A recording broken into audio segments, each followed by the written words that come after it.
வணக்கம் வாசகர்களே! என் கற்பனைகளின் எதிரொலியை உங்கள் காதுகளில் சேர்க்கும் ஆண்டாள் வெங்கட்ராகவன் ஒலிப்புத்தக தளத்திற்கு உங்களை அன்புடன் வரவேற்பது உங்கள் ஆண்டாள். இன்னைக்கு நாம கேட்க போற கதை காந்தனின் குழவி அவள். கதையின் குரலாய் நான் ஆர்ஜே காமாட்சி. இந்த கதை உங்களுக்கு பிடிச்சிருந்தா லைக் பண்ணுங்க, ஷேர் பண்ணுங்க, கதையை பத்தின கருத்துக்களை கமெண்ட் பண்ணுங்க.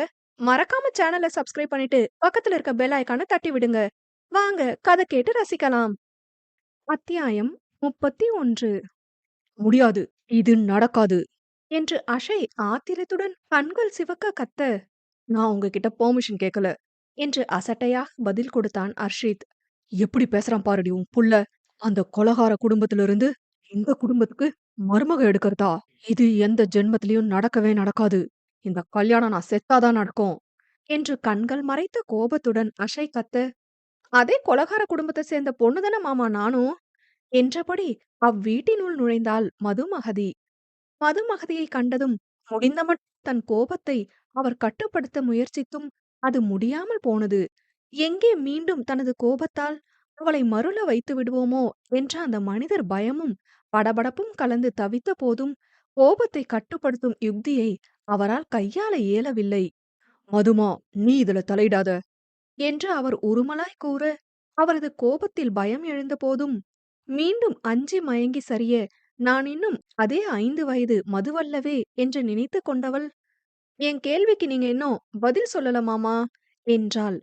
மது, நீ என் தங்கச்சி பொண்ணு, என் தங்கையோட மறுபிறவிடா என்று அவர் கூற, நான் உங்க தங்கையோட பொண்ணுதான் மாமா, அதுல எந்த மாற்று கருத்தும் இல்லவே இல்ல. ஆனா இதேன்னா உங்க தங்கைக்கு மட்டும் இல்ல, இந்த யுவனா இண்டஸ்ட்ரீஸோட தலைமை பங்குலையும் கிருஷ்ணா குடும்பத்தின் செல்ல பிள்ளையாவும் இருந்த யவீந்திரோட பொண்ணுந்தான் என்று கர்வம் மேலிட கூறினாள். தன் அத்தை மகளை மெச்சும் பார்வை பார்த்த அர்ஷித் பயத்துடன் நின்றிருக்கும் தன் அன்னையை கண்டு கண்கள் மூடி திறந்து சாந்தப்படுத்த, உங்க தங்கச்சியை இழந்துட்டதால நீங்க இவ்ளோ தவிக்கிறீங்களே, நான் இழந்தது என் அம்மா அப்பா 2 பேரையும். எனக்கு வேதனை இருக்காதா மாமா? உங்க வேதனை உங்க கண்ண மறைக்குது மாமா. யாரோ எங்கேயோ பண்ண தப்புக்கும் எங்க குடும்பத்துக்கும் என்ன சம்பந்தம் என்று மது மீண்டும் தன் கேள்வியை எழுப்பினாள். மதுமா, போதும் என்று அவர் கண்களை அழுந்த மூடி கர்ஜிக்க, நான் பேசணும் மாமா. எனக்கு உங்ககிட்ட இத பேசியே ஆகணும். நீங்க ஒரு விஷயத்த புரிஞ்சுக்கிட்டே ஆகணும். நீங்க கொலகார குடும்பம்னு அடமொழி வச்சு கூப்பிடுறது அவங்கள அவமானம் செய்யவோ எதிர்க்கவோதானா? ஐ அம் சாரி. என்னையும் சேர்த்துதான் நீங்க அப்படி சொல்றீங்க என்றாள். மது, ஸ்டாப் இட் என்று அஷய் கத்த, அதுதான் உண்மை மாமா. இதுவரை நான் எத்தனை முறை அத்தையையும் அர்ஷித் மாமாவையும் தைரியமா வீட்டுக்கு வாங்கன்னு கூப்பிட்டுருப்பேன் தெரியுமா? ஆனா ஒரு முறை கூட அங்கிருந்து யாரையுமே நான் கூப்பிட்டதில்ல. அமெரிக்காவுக்கு யஷு அண்ணா வந்தப்போ யாரோ போல ஹோட்டல்ல தங்குனது எனக்கு அவ்ளோ வலிச்சுது என்று ஒற்றை விரல் கொண்டு தன் நெஞ்சை குத்தியவள், ஆனா கூப்பிட முடியல.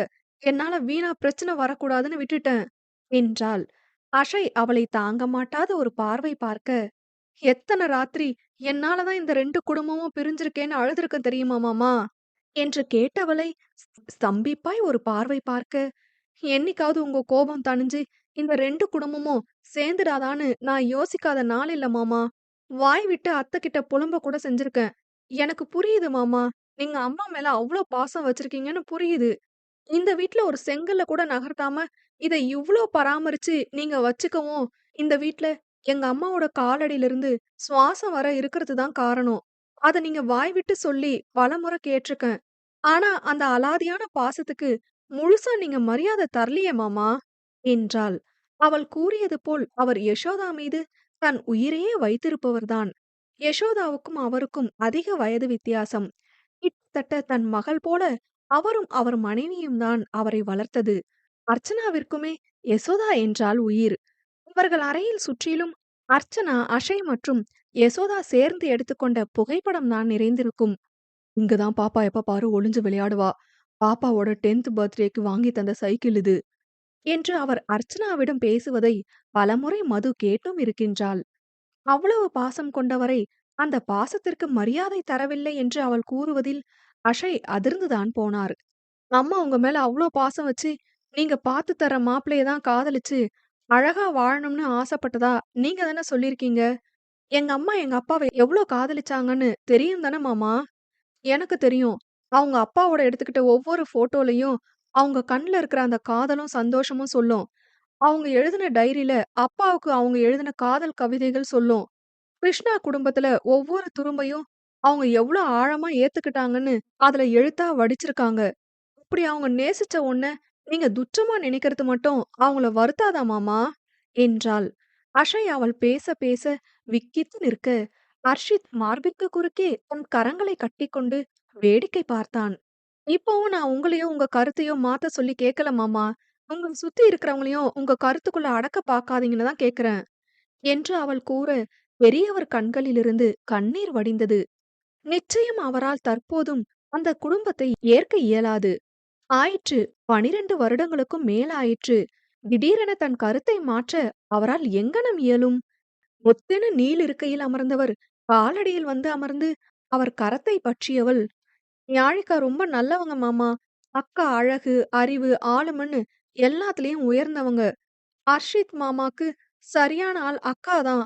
அது மட்டும் இல்ல, மாமா மேல அக்கா உயிரே வச்சிருக்காங்க. ஆனாலும் அவங்க காதல சொல்லக்கூட அவங்க யோசிச்சதுக்கு 2 காரணம். நீங்களும், யஷ்வா அண்ணாவும் தான். அவங்க சுயமரியாதைய ரொம்ப கான்ஷியஸா கடைப்பிடிக்க ஆள்.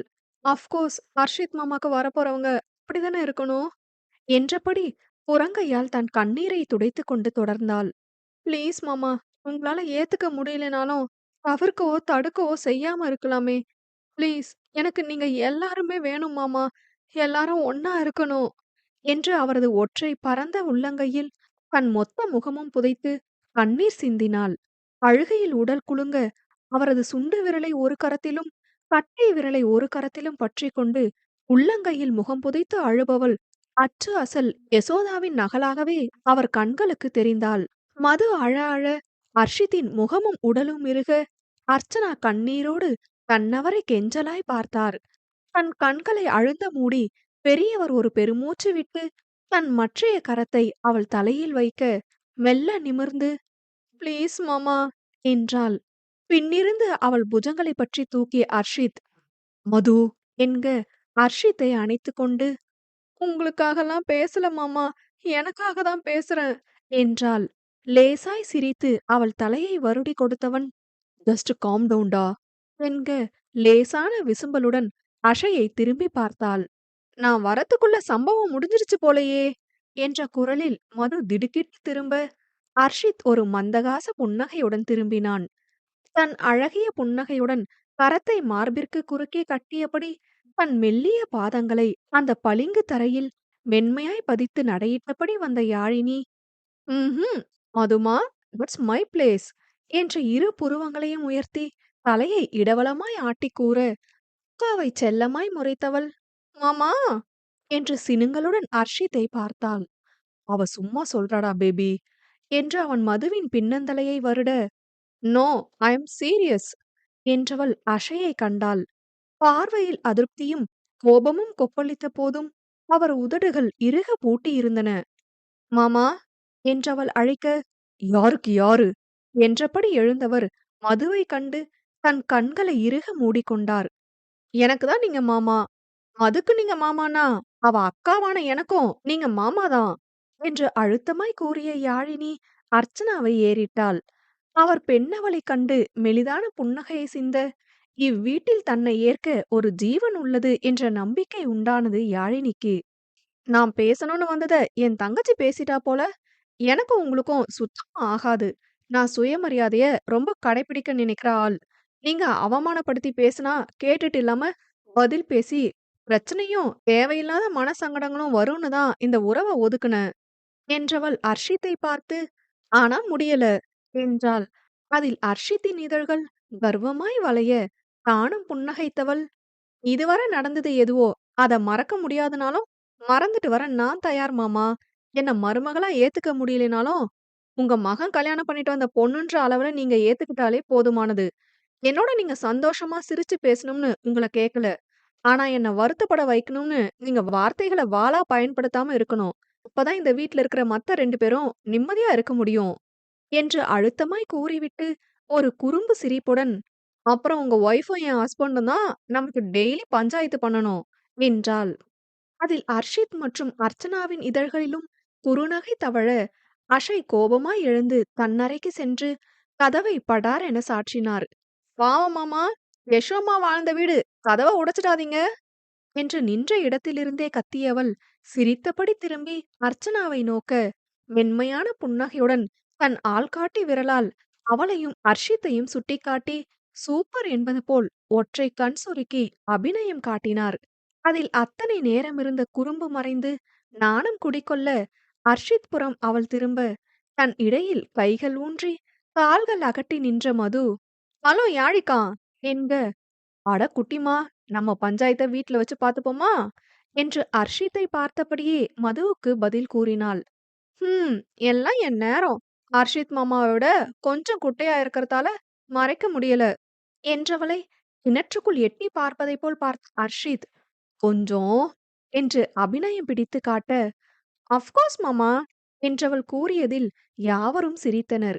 சில நிமிடங்களில் யாழியும் மதுவும் அவ்விடம் விட்டுப் புறப்பட்டு தங்கள் வீட்டை அடைய, "எங்கடி போனீங்க 2 பேரும் காலையிலேயே?" என்று யமுனா கேட்க, மகள்கள் இருவரும் ஒருவரை ஒருவர் பார்த்து திருதிருக்க, தங்கைகளை அழுத்தமாய் பார்த்த யஷ்வந்த், "டூ போல்ட்" என்று நக்கலாய் கூறி லேசாய் சிரித்துக் கொண்டான். "ஆ, அது எம்மும்மா, யா யாழி அக்கா யாழி அக்கா தான் கூட்டிட்டு போனாங்க. நீங்க கேளுங்க, நான் ஃப்ரெஷ் ஆகிட்டு வரேன்" என்று மது ஒரே ஓட்டமாய் ஓடிவிட, "அடி பாவி" என்று தங்கையை பார்த்த யாழினி யமுனாவின் குரல் செருமலில் திரும்பினாள். "ம், எங்க போனீங்க? அக்கா தங்கச்சி மொழியே சரியில்லையே" என்று யமுனா வினவ, "மம்மி, உனக்காக தான் மம்மி போனேன்" என்று அன்னையின் கன்னம் கிள்ளி கூறினாள். "எனக்காகவா?" என்று யமுனா கேட்க, "ஆமாம்மா, உனக்கு மாப்பிள பார்க்கிற வேலைய மிச்சம் பண்ண தான் போயிருந்தேன். கூட துணைக்கு என் தங்கச்சி" என்றவள், "என்னது?" என்று அதிர்ந்த அன்னையைக் கண்டு விருட்டென்று மாடிக்கு ஓடியே விட, யஷ்வந்த் வாய்விட்டு சிரித்தான். யஷ்வந்தின் இந்த வெடி சிரிப்பை 8வது அதிசயமாய் பார்த்தபடி அர்ஜுன் உள்ளே வர, அர்ஜுனைக் கண்டு தன் அதிர்ச்சி விலகிய யமுனா, "வா வாப்பா, நல்லா இருக்கியா? மைக்கட்டு எடுத்தாச்சா?" என்று கேட்க, மெல்ல புன்னகைத்தவன், "எடுத்தாச்சா அத்த" என்க, "அஞ்சு இன்னும் கீழ வரல. ரெடியாகறா போல. நீ உட்காருப்பா" என்றவர் அவனுக்கு பழச்சாற்றை கொடுத்து விட்டு சென்றார். அதை வாங்கி வைத்தவன் அதை வாங்கி வைத்தவன் தனது அலைபேசியில் வரைபடம் ஒன்று உருவாக்கிக் கொண்டிருக்க, "கூலிங் போயிடப் போது அர்ஜுன்" என்ற அடர்ந்த குரல் அவனை வியப்புற செய்தது. அதில் அதிர்ந்து நிமிர்ந்தவன் முன் மென்மையான புன்னகை முகத்துடன் அமர்ந்திருந்த யஷ்வந்த், "உண்மைதான்டா" என்க, "ஆ ஆ" என்று கனவிலிருந்து விழித்தவனாய் பார்த்தான். அதில் தன் தலையை இடவலமாய் ஆட்டி சிரித்தவன் குவளையை அவன் முன் எடுத்து நீட்ட, பதட்டமாய் அதை வாங்கியவன், "ம், தேங்க்ஸ்" என்று இழுக்க, "மாம்ஸ்னு கூட கூப்பிடலாம்" என்று அசட்டையாய் கூறிவிட்டு எழுந்தான். அர்ஜுன் விழிகள் விரிய அதிசயமாய் யஷ்வந்தை நோக்க, படிகளிலிருந்து இறங்கி வந்த மணையாளை வழிமறித்து நின்றவன் அவளை கள்ள பார்வை பார்த்தான். கூடத்தில் யாருமில்லை என்று நினைத்த பாவைக்கு தன் முன் நிற்பவனின் பரந்த தேகம் அர்ஜுனை மறைத்திருப்பது தெரியவில்லை. "மாமா" என்று எப்போதும் குழையும் அவளது குரலில் மயங்கி கண்கள் மூடி திறந்தவன் அவள் உயரத்திற்கு குனிந்து, கோழி குஞ்சு, காலையில குட் மார்னிங்கே சொல்லலடி" என்றான். "மாமா, ஹால்" என்று அவள் காற்றாகிய குரலில் கூற, "சோ வாட், நான் குட் மார்னிங் தானே கேட்டேன்" என்றான். என்றவள் சுற்றி முற்றி பார்த்துவிட்டு எம்பி அவன் கன்னத்தில் முத்தமிட்டு, "குட் மார்னிங்" என்று விட்டு செல்ல, அர்ஜுன் வே என்ற மொழியுடன் அமர்ந்திருந்தான். "அடக் கடவுளே" என்று எண்ணியவள் யஷ்வந்தை திடுக்கிட்டு திரும்பி பார்க்க, ஒற்றை கண் சிமிட்டி பறக்கும் முத்தம் ஒன்றை இதழ் குவித்து ஊதிவிட்டு படிகளில் பாய்ந்தேறி சென்றான். முகம் முழுதும் சூடாகி சிவந்திட்ட நிலையில் அவள் அப்படியே நிற்க, முதலில் சுயம் மீண்ட அர்ஜுன், "மஞ்சு" என்றழைக்க, அதில் தன்னை சற்றே நிலைப்படுத்திக் கொண்டவள் திரும்ப, லேசான சிரிப்பு ஒன்றை கொடுத்துவிட்டு, "சாப்பிட்டுட்டு வா" என்றான். "ம்" என்று அவள் திரும்ப, "அஞ்சு, ஒரு நிமிஷம்" என்று அர்ஜுன் அவளை நிறுத்தினான். இரட்டையன் புறம் திரும்பி வந்தவள், "என்ன அஜு" என்க, "ஹாப்பியா இருக்கியாடா" என்றான். அவள் கண்கள் நிறைவான புன்னகை சிந்த அழகாய் சிரித்தபடி தலையசைத்தவள், "ரொம்ப ஹாப்பியா தான் இருக்கேன்" என்க, "உம்மா" என்று ஏதோ கூற வந்தவன், "மாம்ஸ் உன்னை நல்லா வச்சுக்கிறாரா" என்று கேட்க, அதில் காலை தாமரையாய் முகம் பிரகாசிக்க, கன்னங்களில் மெல்லிய சிகப்புடன் படிகளின் புறம் திரும்பினாள். யஷ்வந்த் தன் அலைபேசியில் பேசியபடி இறங்கி வரும் தோரணை கண்டு மேலும் புன்னகைத்தவள், ராணி மாரி பாத்துக்கிறாரு என்று கூற, திருப்தியான புன்னகையுடன் தங்கையின் தலை கோதினான்.